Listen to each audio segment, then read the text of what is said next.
Sebelum memulai pembahasan mengenai asal-usul suku Sunda, dengan tidak mengurangi rasa hormat pada kepercayaan, legenda, cerita turun-temurun, dan mitos, perkenankanlah kami memohon maaf apabila dalam pembahasan kali ini, terdapat hal yang berseberangan dengan keyakinan yang telah dipercayai selama turun-temurun, atas asal-usul leluhur suku Sunda.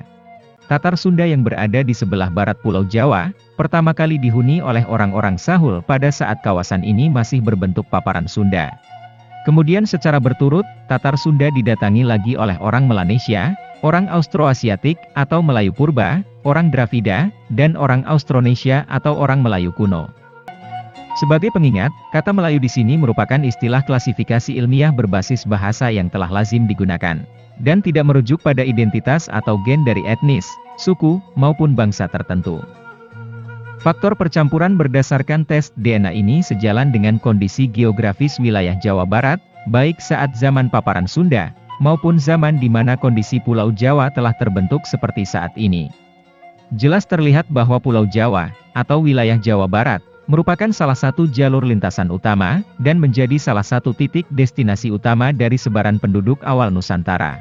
Hal ini mengakibatkan Jawa Barat menjadi tempat titik lebur pertemuan dari berbagai macam ras atau bangsa, yang datang silih berganti secara berkelanjutan. Karena itu tidaklah mengherankan jika para sejarawan mengatakan bahwa kebudayaan atau peradaban di Pulau Jawa berawal dari wilayah barat atau dari kawasan Sunda, lalu secara perlahan bergeser ke arah timur.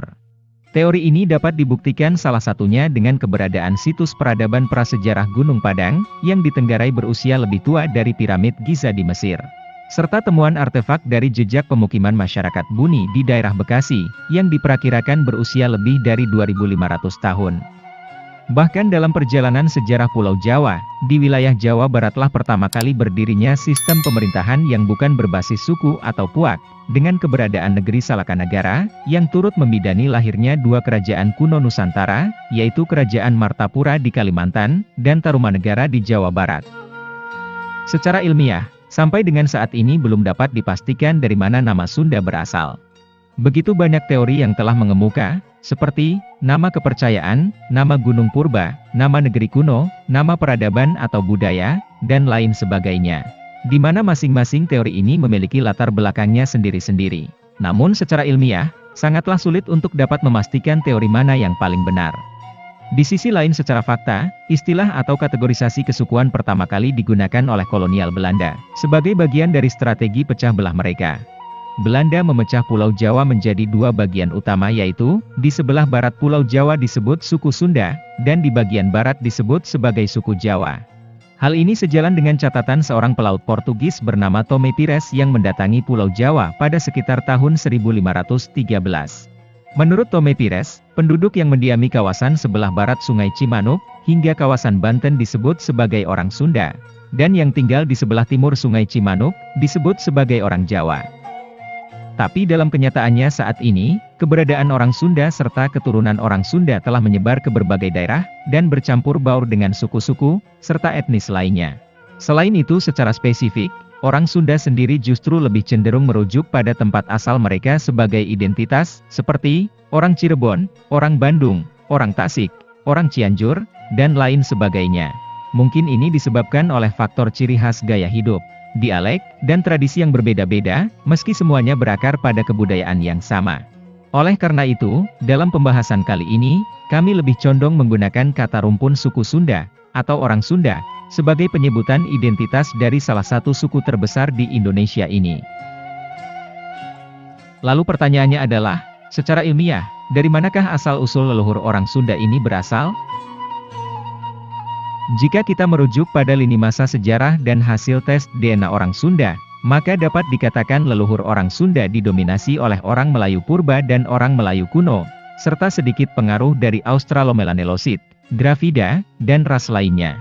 Itulah mengapa secara umum tampilan orang Sunda lebih mengarah pada ciri dari orang Melayu Purba dan orang Melayu kuno, yaitu antara lain, berkulit putih atau kuning, berambut hitam lurus, berhidung kecil atau sedang. Di sisi lain, daerah-daerah di mana pernah berdiri kerajaan-kerajaan kuno berbasis India, seperti Salakanagara dan Tarumanegara, serta daerah pesisir pantai, orang Sunda akan cenderung berkulit coklat atau hitam, serta berambut ikal. Dikarenakan probabilitas percampuran antar ras di daerah-daerah pesisir tersebut jauh lebih tinggi dibandingkan dengan daerah pedalaman, atau di daerah pegunungan. Secara garis besar, ciri-ciri kehidupan dari para penduduk awal Nusantara yang mendominasi daerah Jawa Barat ini dapat diringkas berdasarkan lini masa sejarah sebaran sebagai berikut. Pada awalnya daerah sepanjang Pulau Jawa, termasuk Jawa Barat dihuni oleh orang Sahul dan disusul oleh orang Melanesia, yang melahirkan keturunan orang Australo-Melanesoid. Mereka adalah orang-orang berkulit hitam, berambut keriting atau ikal, yang hidup secara berkelompok berdasarkan kekerabatan. Mereka yang tinggal di daerah pesisir, secara sosial cenderung lebih terbuka dan menempati rumah-rumah sederhana. Sementara mereka yang tinggal jauh di pedalaman, adalah kaum nomaden yang secara sosial tertutup. Penduduk awal selanjutnya adalah orang Melayu purba yang datang minimal 3000 tahun sebelum Masehi. Secara mayoritas, mereka adalah kaum nomaden yang menempati gua-gua alam, atau tinggal di tempat hunian sementara karena sifatnya yang mengikuti jalur sumber makanan. Mereka tinggal dalam kelompok kecil berisikan anggota inti keluarga, dan menerapkan sistem kekerabatan parental yang tidak membedakan hak dan kewajiban anggotanya berdasarkan gender, baik itu dalam aktivitas keseharian maupun dalam urusan sosial lainnya. Namun otoritas tertinggi berada di tangan kepala keluarga, dalam hal ini sang ayah, atau laki-laki yang dituakan dalam kelompok mereka. Sistem ini juga mengenal dan menjalin kekerabatan, baik itu dengan keluarga dari pihak ayah maupun dari pihak ibu, tanpa perbedaan. Maka dari itu, kawasan hunian antar kerabat biasanya terletak tidaklah berjauhan antara satu dengan yang lainnya. Sebaran berikutnya adalah kaum Dravida yang datang sekitar 1500 tahun sebelum Masehi. Seperti yang terjadi di beberapa tempat lain di Nusantara, orang Dravida inilah yang membawa kepercayaan masyarakat lembah Indus mengenai dewa dan dewi pra-Hindu. Secara sosial, orang Dravida sangat terbuka dan dapat menerima orang lain untuk tinggal bersama dalam sebuah kawasan hunian secara bersama-sama. Hal ini sejalan dengan gaya kehidupan mereka yang sebelumnya telah berkembang di Harappa dan Mohenjo-daro, sebelum diserang oleh bangsa Arya. Keberadaan orang Dravida sebagai salah satu penduduk awal Nusantara ini pula lah yang kelak akan memuluskan kedatangan serta asimilasi bangsa India, yang berakhir dengan berdirinya kerajaan-kerajaan awal berbasis India di beberapa kawasan Nusantara, termasuk di Jawa Barat. Selanjutnya adalah orang Melayu kuno yang diperkirakan datang minimal 500 tahun sebelum Masehi.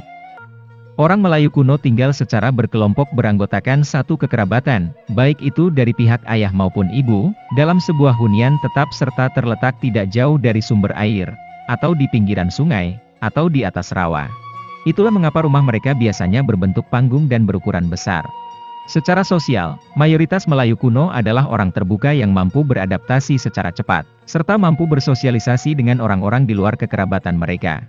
Oleh karena itu, bahasa dan kebudayaan Melayu kuno dapat dengan cepat menyebar serta diadopsi oleh para penduduk awal Nusantara lainnya, baik itu melalui interaksi langsung, maupun melalui perkawinan silang di antara mereka.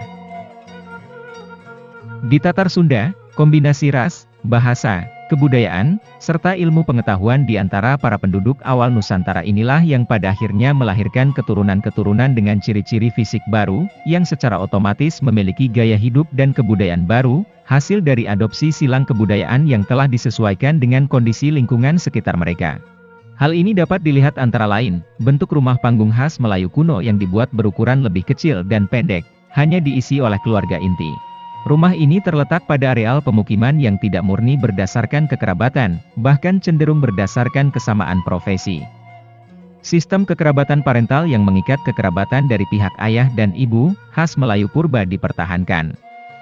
Meski mayoritas orang Sunda secara sosial ramah dan terbuka dengan orang lain, namun sampai saat ini masih ditemukan pula kelompok-kelompok yang secara sosial tertutup, sesuai dengan ciri kehidupan Australo-Melanelosid. Demikian pula halnya dengan kepercayaan atas dewa-dewi, yang merupakan ciri khas dari kaum Dravida, masih dapat ditemukan di beberapa tempat di Jawa Barat. Sementara itu dari sisi keilmuan, khususnya di bidang bahari, terjadi peningkatan yang sangat signifikan, menyebabkan leluhur orang Sunda menjadi para pelaut ulung. Mengutip kembali catatan Suma Oriental oleh Tome Pires pada tahun 1513, saat itu orang Sunda telah terkenal sebagai para pelaut yang gagah berani, dan memiliki berbagai macam tipe kapal seperti tipe Lankara dan tipe Jung. Mereka telah mampu menjelajahi seluruh wilayah Nusantara, bahkan telah mencapai kawasan Maladewa, India dan Timur Tengah. Para pelaut ini pergi membawa komoditas seperti hasil bumi, emas, serta kain, untuk diperdagangkan di mancanegara. Dan sekembalinya ke wilayah Jawa Barat, mereka membawa komoditas lain untuk diserahkan ke pihak kerajaan, atau untuk diperdagangkan, antara lain, kaum budak, kuda, keramik, serta barang-barang komoditas lain, yang pada saat itu tidak didapati atau sangat jarang keberadaannya di Nusantara, atau di Tatar Sunda. Oleh Tome Pires, orang Sunda juga digambarkan sebagai kaum yang bersahaja, berjiwa satria, jujur, dan pekerja keras. Hal ini kemungkinan dipengaruhi oleh faktor karakter Kasundaan yang dianut oleh mayoritas orang Sunda, yaitu, cager atau sehat, bager atau baik, benar atau benar, singer atau mawas diri, wanter atau berani, dan pinter atau cerdas. Karakter Kasundaan ini dipercayai sebagai jalan menuju keutamaan hidup, dan telah menjadi bagian dari budaya orang Sunda, yang mendarah daging sejak zaman dahulu hingga saat ini. Sementara dari sisi bahasa, setidaknya dari abad ke-14, orang Sunda telah mempunyai aksara sendiri yang dikenal dengan nama Ngalagena. Aksara ini digunakan pada prasasti Kawali atau prasasti Astana Gede, untuk mengenang Prabu Niskalawastu Kencana yang memerintah di Kawali Ciamis, antara tahun 1371 hingga tahun 1475. Sayangnya saat ini penggunaan aksara Ngalagena seakan terlupakan, akibat dari kurangnya perhatian untuk mempelajari dan tetap melestarikan penggunaannya. Keberadaan orang Sunda, baik itu secara genetika maupun kebudayaan, kemudian dipengaruhi pula oleh berbagai macam etnis yang mulai memasuki wilayah Nusantara pada masa sejarah, seperti etnis Arab, etnis Cina, bangsa Eropa, dan lain sebagainya. Serta tidak lepas pula pengaruh kebudayaan berdasarkan agama Hindu, Buddha, serta Islam. Di mana ketiga agama tersebut turut mempengaruhi dan mengembangkan peradaban serta kebudayaan Sunda seperti yang kita temukan saat ini. Namun demikian, tidak sedikit pula yang masih menganut dan mempraktekkan agama Sunda Wiwitan, yang merupakan agama kepercayaan asli masyarakat Sunda, yang tetap lestari hingga saat ini. Berbagai macam jejak-jejak sejarah panjang serta kebudayaan orang Sunda dari mulai zaman purba, zaman megalitik, masa kerajaan, masa kesultanan, masa perjuangan kolonial, hingga masa pasca kemerdekaan, masih dapat dilihat hingga saat ini yang tersebar di hampir seluruh wilayah Jawa Barat. Bahkan besar kemungkinan, masih banyak lagi peninggalan-peninggalan leluhur orang Sunda yang masih menunggu untuk ditemukan, dipelajari, dan dilestarikan, agar generasi penerus semakin mengetahui kehebatan serta kebudayaan tinggi yang dimiliki oleh salah satu nenek moyang bangsa Indonesia ini. Demikianlah pembahasan singkat mengenai asal-usul rumpun suku Sunda yang dapat kami sampaikan. Sebuah rumpun besar yang syarat historis dan berkebudayaan tinggi, yang menjadikan bangsa Indonesia beragam, namun tetap satu. Karena sejatinya, kita semua bersaudara.